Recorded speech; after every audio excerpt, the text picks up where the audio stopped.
নমস্কার বন্ধুরা, আজ আপনাদের সাথে কোনো খাবারের রেসিপি নয়, আজ আপনাদের সাথে একটু খাবারের কিছু ইনফরমেশন শেয়ার করি।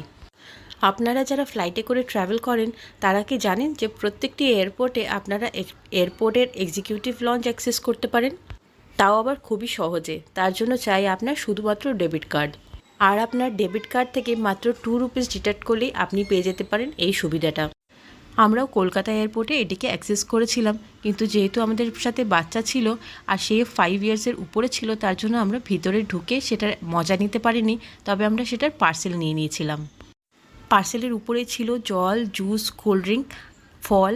আর এই দেখুন বাক্সের মধ্যে আছে এখানে স্যান্ডউইচ, আছে আলুর পরোটা আর আলুর ফ্রাইস, এখানে আছে ছোলে মশালে, আর এই বড় কন্টেনারটা এটার মধ্যে আছে হচ্ছে ইডলি, আর ছিল পেস্ট্রি, কোকোনাট চাটনি আর স্প্রাউটস। তাই আপনারাও মজা নিতে পারেন এই জিনিসটার।